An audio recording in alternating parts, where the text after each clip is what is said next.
Assalamualaikum warahmatullahi wabarakatuh. Masuk materi yang pewarisan sifat, Ibu lanjutkan materi minggu yang lalu.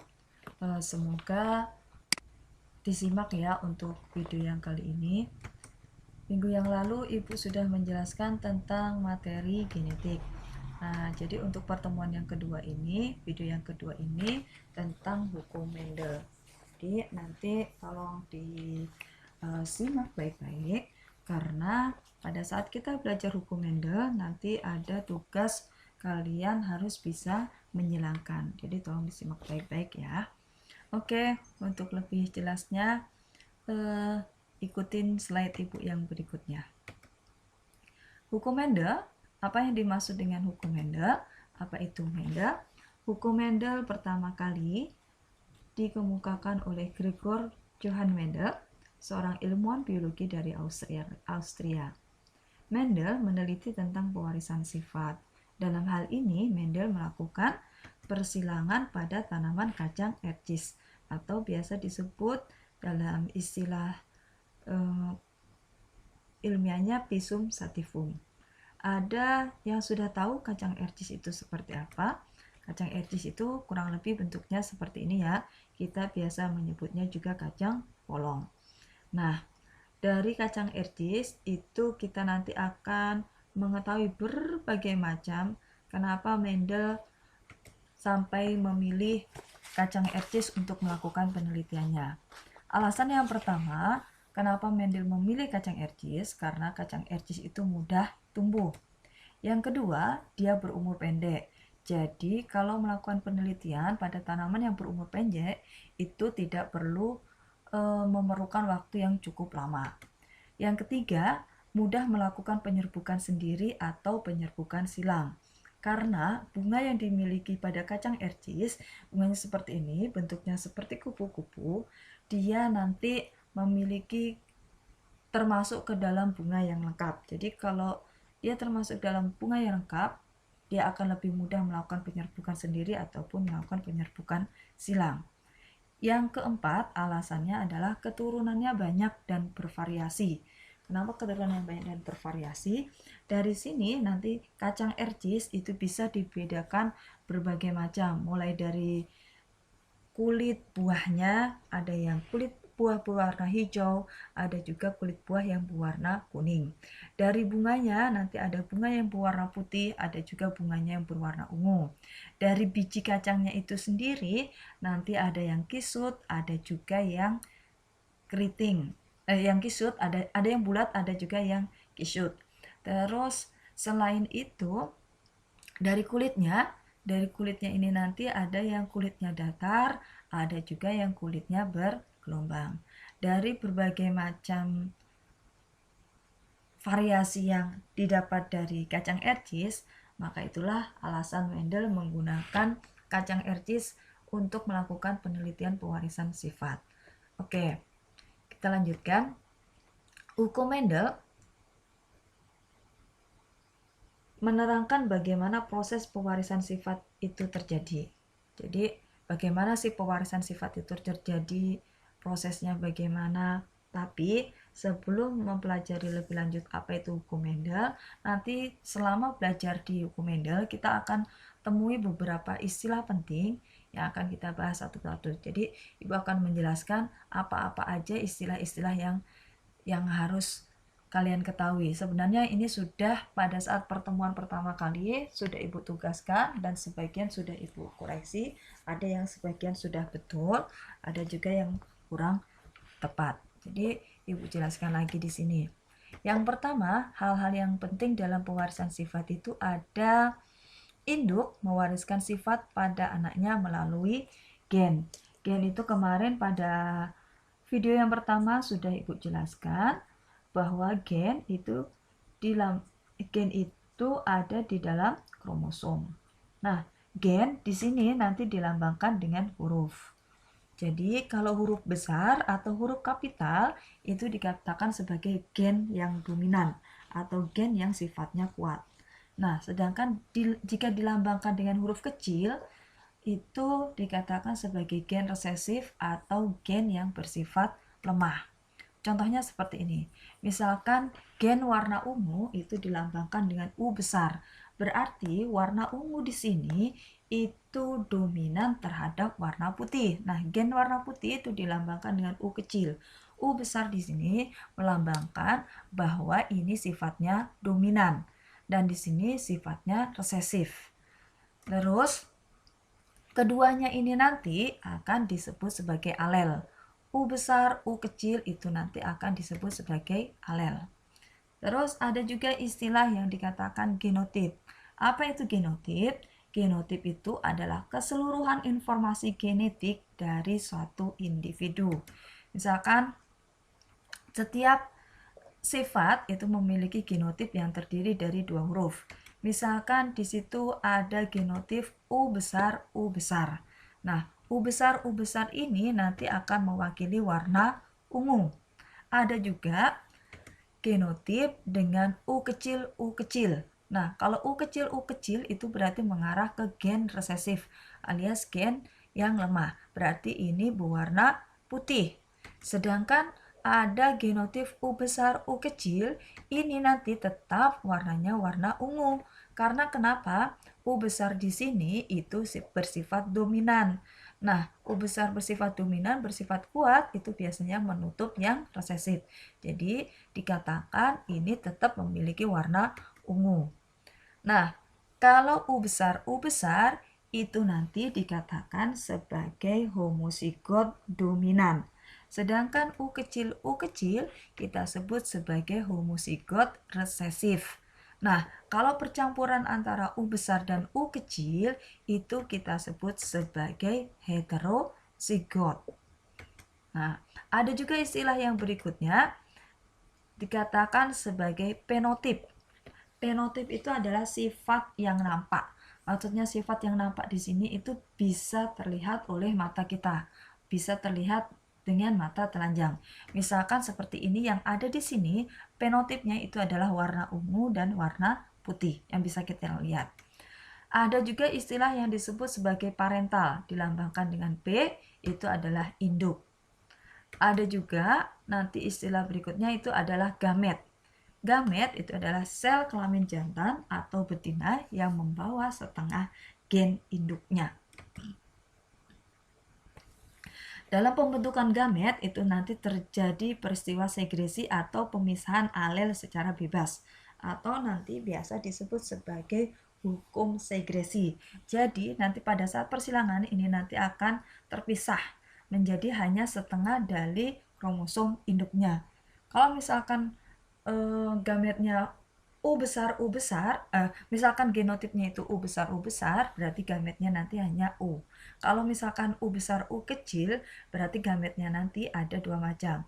Ada U besar, ada U kecil. Seperti pada saat ibu menjelaskan kromosom yang dibawa ayah, itu ada 2 jenis, ada dua jenis. Ada autosom plus X dan ada autosom plus Y. Nah, sama aja juga seperti ini. Yang terakhir itu ada juga yang disebut sebagai filial atau F dilambangkan dengan F, itu adalah keturunannya. Oke, slide berikutnya nanti Ibu akan jelaskan bagaimana contoh hukum Mendel. Yang pertama yang Ibu jelaskan tentang persilangan persilangan monohibrid dominan. Apa itu persilangan monohibrid dominan? Kita akan melakukan persilangan 2 individu yang hanya terfokus pada satu sifat bedanya aja. Jadi kita ambil satu sifat beda dari 2 individu yang menjadi indukan. Misalkan Ibu contohkan di sini adalah contoh persilangan kacang ercis berbunga ungu dengan genotip U besar dengan kacang ercis berbunga putih dengan genotip U kecil. Dari sini berarti parentalnya alias indukannya itu bunga berwarna ungu dan bunga berwarna putih. Yang satu memiliki genotip U besar dan yang satunya memiliki U kecil. Dari kedua induk ini nanti akan punya gamet. Kalau yang genotipnya U besar berarti gametnya adalah U. Sedangkan yang U kecil itu memiliki gamet U kecil. Nah, jika keduanya ini disilangkan atau dikawinkan akan menghasilkan genotip U besar U kecil. Berarti warna bunga yang akan muncul nanti di sini adalah bunga berwarna ungu. Jadi, keturunan yang pertama yang dihasilkan dari persilangan antara kacang ercis berbunga ungu dengan kacang ercis berwarna putih itu akan menghasilkan bunga berwarna ungu dengan genotip U besar dan U kecil. Nah, bagaimana ceritanya kalau keturunan yang pertama ini nanti kita silangkan sesamanya? Jadi, antara F1 disilangkan dengan F1. Jadi, bunga berwarna ungu, tapi di sini genotipnya sudah berbeda ya. Genotipnya U besar dengan U kecil dan di sini U besar U kecil. Dari kedua indukan yang kedua ini nanti akan didapatkan gamet. Di sebelah kiri ada U besar dan U kecil, begitu pula yang di sebelah kanan ada U besar dan U kecil. Nah, jika keempat gamet ini nanti disilangkan, misalkan akan didapatkan keturunan yang kedua. Misalkan U besar akan menghasilkan U besar, U besar dengan U kecil. Yang kedua, kita silangkan U besar dengan U kecil. Berarti juga akan menghasilkan U besar, U kecil. Ini keturunan yang kedua. Nah, apabila kita menghilangkan kembali dari U besar, U kecil, juga akan didapatkan U besar, U kecil. Dan kemungkinan yang terakhir yang dapat kita silangkan itu adalah U kecil dengan U kecil. Maka keturunannya yang dihasilkan adalah U kecil, U kecil. Nah, dari sini ini nanti terdapat 3 jenis genotip, di mana U besar itu satu jenis, U besar U kecil itu ada 2 jenis, dan U kecil itu ada 1 jenis. Nah, ini yang dikatakan sebagai genotip. Dari sini kita bisa tahu warnanya warna apa. Karena dominan, ungu itu dominan terhadap putih, maka U besar itu masih berbunga ungu, U besar U kecil itu masih tetap berbunga ungu. Ada 3 macam bunga berwarna ungu, dan yang U kecil itu adalah berwarna putih. Nah, kalau kita ambil kesimpulan, dari sini terdapat 2 jenis fenotip atau sifat yang tampak. Sifat yang tampak itu ada bunga warna ungu 3 buah dan 1 bunga putih. Dari sini kita bisa ambil perbandingan rasio genotipnya. Perbandingan rasio genotip karena ada 3 macam genotip, U besar dibanding U besar U kecil dibanding U kecil, sehingga didapatkan angka 1 dibanding 2 dibanding 1. Jadi ada genotip U besar itu sebanyak 1 buah, U kecil U besar itu ada 2 buah dari keturunannya, dan yang terakhir U kecil itu ada 1 buah. Nah, sedangkan perbandingan fenotipnya yang muncul itu adalah warna ungu dan warna putih. Berarti hasil perbandingannya adalah 3 dibanding 1 karena didapatkan 3 buah bunga berwarna ungu dan 1 buah berwarna putih. Nah, itu yang dikatakan sebagai persilangan monohibrid dominan. Ibu akan contohkan kembali persilangan monohibrid dominan. Masih tetap monohibrid dominan, tapi ibu mengambil satu sifat beda yang lainnya. Dari sini ibu mengambil contoh persilangan kacang dengan kulit polong datar.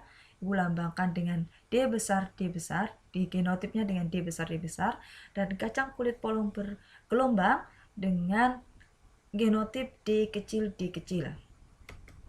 Jadi ini nanti yang disebut sebagai parental yang pertama, jadi indukan yang pertama. Dari sini gametnya akan muncul D besar untuk kulit datar dan D kecil untuk kulit bergelombang. Jika keduanya nanti disilangkan atau dikawinkan, akan didapatkan dengan F1 atau keturunan yang pertama itu D besar, D kecil. Nah, karena masih monohibrid dominan, otomatis keturunan yang pertama ini nanti berbentuk kulitnya kulit datar. Nah, dari sini bagaimana kalau kita silangkan hasil keturunan yang pertama, F1 itu nanti akan menjadi parental yang kedua. Jadi, genotip dengan D besar, D kecil, kita silangkan dengan D besar dengan D kecil. Dari sini gametnya nanti ada dua jenis, yaitu D besar dengan D kecil, yang di sebelah kiri juga akan menghasilkan D besar, D kecil. Dari sini kalau kita silangkan D besar dengan menggunakan D besar dengan D kecil, D besar dengan D kecil, dan kemungkinan yang terakhir adalah D kecil dengan D kecil, atau kita bisa menggunakan tabel. Jadi kita tinggal tuangkan aja. Yang di sini, yang di atas ini adalah misalkan P2 yang di sini. Jadi ini adalah gamet yang di sebelah kiri, dan ini adalah gamet yang di sebelah kanan. Jadi tinggal dipasangkan, D dengan D akan ketemu D besar, D besar. Nah, D besar di sini berarti dalam bentuk datar, kulit datar. Terus disilangkan di sini dengan sini akan ketemu D besar dengan D kecil. Ini tetap masih datar. Untuk penulisan genotip itu huruf kapital peletakannya harus di depan. Nah, D besar dengan D kecil juga akan menghasilkan D besar, D kecil. Ini adalah masih datar. Nah, D kecil dengan D kecil, fenotip D kecil ini berarti bergelombang. Jadi, masih sama seperti yang tadi. Untuk perbandingan rasio genotipnya masih ada 3 macam. D besar dibanding D besar D kecil, dan dibanding D kecil. Masing-masing 1 dibanding 2 dibanding 1. Untuk perbandingan rasio fenotipnya itu kulit datar dan kulit gelombang masih tetap 3 dibanding 1. Itu untuk persilangan monohibrid dominan. Nah, selain persilangan monohibrid dominan, ada juga nanti yang dikatakan sebagai persilangan monohibrid intermediate. Apa itu intermediate? Intermediate apabila gen dominan dan gen resesif bertemu akan dihasilkan sifat yang baru alias sifat antara. Jadi di sini nanti tidak ada yang bersifat dominan. Anak yang dihasilkan itu adalah perpaduan antara kedua induk.